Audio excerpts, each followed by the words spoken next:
গুরুদেবের আদেশ অনুসারে যা রান্না করবে তার আগে ঠাকুরকে দিয়ে প্রসাদ পেতে হয়। তো আজ হলো গুরুথিনী একাদশী। তো আজ বাড়িতে কি কি করলাম দেখে নাও ভিডিওটি লাস্ট পর্যন্ত। তো হরে কৃষ্ণ বন্ধুরা, তোমার সবাই কেমন রয়েছো? আজকে সবাই ভীষণ ভালো রয়েছো। তো এই যে দেখুন সকাল সকাল উঠে আগে একটু ভাত, 2-3টা আলু সিদ্ধ আর এখানে ঢেঁড়স সিদ্ধ দিয়েছি। এই যে দেখুন 3-4টা 5-6টা মতো ঢেঁড়স সিদ্ধ দিয়েছি, কারণ ঢেঁড়স সিদ্ধতে এটা আমি আগে মাখামাখি করে ভাতের লগে দিয়ে দিব। তারপর আলু 2-3টা একটা সবজি বানিয়ে নিব আমি আর টমেটোর লগে। তো এই যে দেখুন বর যাবে দোকানে, তাড়াহুড়া করে তাকে আগে খাওয়াটা রান্না দিয়ে তাই এদিকে আমি ঘরের কামটি আরম্ভ করব। বর 8টার দিকে চলে যায়, তার আগে খাওয়াটি রেডি করে দিলে মানে খেয়ে দিয়ে চলে যেতে পারে। তো তাড়াহুড়া করে আগে খাওয়াটি রান্না দিয়ে থুয়ে দিই। তারপর এদিকে ঘরে কাম কাজ শেষ করে এদিকে আমি বাসনপাতি ছিল, কাপড় কানি ছিল, সব ধুয়ে শুয়ে ছান করে পূজা দিব। তার আগে এখানে আমি ভগবানের নাম নিয়ে একটু বসে পড়েছি 10 মিনিট মতো, নিজের ধ্যান করার মতো 10 মিনিট মতো বসতে হয়। তো গুরুদেবের আদেশ অনুসারে তো নিজেকে ধ্যান করে সব মানে বসতে হয় 10 মিনিট মতো ভগবানের নাম নিয়ে, গুরুদেবের নাম নিয়ে। 2টা বেলা বসতে হয়, একবার সকালবেলা একবার হলো সন্ধ্যাবেলা। সকালবেলা হলে পূর্ব, সন্ধ্যাবেলা হলে তো আমার উত্তর মুখে বসতে হয়। তারপর এই যে দেখুন পূজার রুম পরিষ্কার করে, তো বাড়িতেই নিজের সাদা সাদা ফুল একটু গাড়িছি, শুধু সাদা সাদা ফুল রয়েছে, ওই ফুলগুলো নিয়ে এসে এদিকে দেখুন চন্দন আর তুলসী পাতায় চন্দন মানে দিয়ে ঠাকুরে মানে দিতে হয়। একটু চন্দন উপর দিয়ে সুন্দর করে ফুল দিয়ে মিলাইয়ে দিই। তারপর সবারে অল্প অল্প করে দিয়ে দিই, তুলসী পাতাও দিতে হয়। তারপর এই যে দেখুন পূজা শেষ করে বাজার যেতে হবে। একাদশী আজ মানে 2-1টা সামান নাই, তো নিয়ে আসতে হবে। এখানে রেডি হয়ে আবার চলে যায় বাজারে।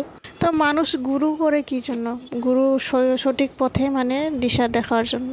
তো মানুষ 84 লক্ষবার পরে তারপরে মানুষ জন্ম পাওয়া যায়। তার আগে কুকুরের জন্ম, গরু, কত কিছু পশু পাখির জন্ম নিয়ে নিজেদের যন্ত্রণা কষ্ট ভোগ করা হয়েছে। এইভাবেই যদি মানুষ জন্ম পায়, যদি মানুষের মতো ভগবানের যদি সেবা যত্ন না করি, তাহলে কি এই জন্ম কি দুর্লভ এমনি ছেড়ে দেওয়া যায়? গুরুর পথ পেয়েছি, সঠিক ভগবানের পথে অবশ্যই চলতেই হবে। একমাত্র ভগবানই হয়েছে মানুষের দুঃখ যন্ত্রণার থেকে ভগবানের মানে পার করে দেয়। তা কি করা যায়? মানুষ যখন কষ্টে থাকে তখন ভগবানের তখন ডাকে, যখন মানুষ আনন্দে থাকে ভালো থাকে তখন ভগবানের মনে করে না। ভগবানকে যদি ভুলে যায় তখন হলে কষ্ট হলে খুবই লাগে, তখন কষ্ট হয় সবারই। তারপর এই যে দেখুন বাজার থেকে এসে এই যে একটু তেল দুল সাবুদানা নিয়ে এসেছি। তো যাই হোক এখানে রান্নাবাড়ি আরম্ভ করলাম। এসেই চটপট করে এখানে আমি সাবুদানা, এই যে আলু, তারপর ছোট ছোট করে আলু কেটে নিয়েছি, আর এদিকে 2টা মতো টমেটোর কেটে এখানে দেখুন সুন্দর করে ভাজাভাজি করে আদা দিয়ে সুন্দর আদা কুচি দিয়ে তেলের মধ্যে সানফ্লাওয়ার তেল দিয়েছি। তারপর সাবুদানা ভিজে রেখেছি, সুন্দর করে ভিজে গেছে তাড়াতাড়ি করে আজকে সাবুদানা। ততক্ষণ আমি সবজি কেটে রেডি করে নিয়েছিলাম। তো সাবুদানা এখানে ভিজে রেডি হয়ে গেছে। এদিকে আমি সবজিগুলো চটপট করে ভাজাভাজি করে সাবুদানাগুলো উপর দিয়ে দিই, সুন্দর করে ভাজাভাজি করে হলুদ, সামান্য একটু হলুদ লবণ দিয়ে নাড়াচাড়া করে তারপর এই যে দেখুন সবজি আমাদের সাবুদানার এই যে পোলা মতো রেডি করে নিয়েছি। তারপর এই যে কড়াইয়ের মধ্যে তেল দিয়ে একটু এই যে সবজি, মিষ্টি কুমড়া, কাঁচা কলা, তারপর আলু 3-4টা মতো সুন্দর করে কেটে সুন্দর করে ধুয়ে শুয়ে এদিকে আমি একটু তেলের মধ্যে আদা কুচি দিয়ে সুন্দর করে সবজিগুলো দিয়ে ভাজাভাজি করে এখানে রেডি করে নিয়েছি। একটু অল্প বাদাম ছিল, বাদামগুলো সুন্দর করে ভাজাভাজি করে এদিকে দেখুন দিয়ে উপর দিয়ে, তারপর এখানে একটু ঘি ছড়িয়ে দিই উপর দিয়ে। আজ হলুদ দিলাম না সবজির মধ্যে, কারণ কাঁচা হলুদ শেষ হয়ে গেছিলো, আনতে হবে।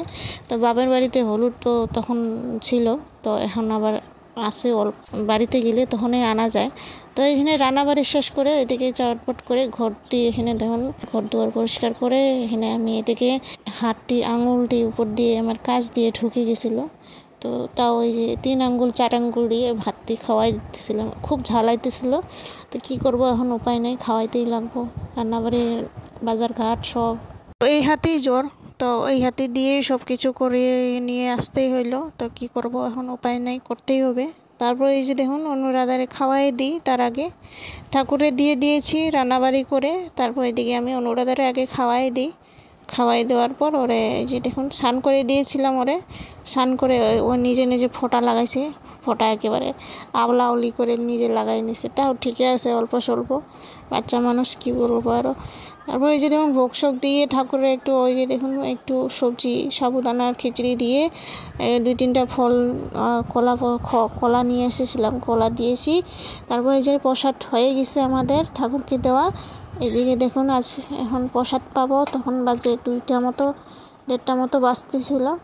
গুরুদেবের আদেশ অনুসারে যা খাবে তার আগে ঠাকুরকে দিয়ে খেতে হয়, যা প্রসাদ পাবে তাই ঠাকুরকে দিয়ে নিজেকে প্রসাদ পাইতে হয়। তারপরে এই যে দেখুন সাবুদানার খিচড়ি সবজি দিয়ে একটু কলা প্রসাদ। তারপর এদিকে দেখুন তো আজকের দুপুরে এই যে একাদশীর সবজি তারপর সাবুদানার খিচড়ি দিয়ে আজ প্রসাদ পাই। আজকের ভিডিওটি আমার কেমন লেগেছে একবার লাইক কমেন্ট শেয়ার সাবস্ক্রাইব করে জানাবেন। আশা করি নেক্সট ভিডিওতে দেখাবো। আজকের জন্য টাটা, বাই বাই।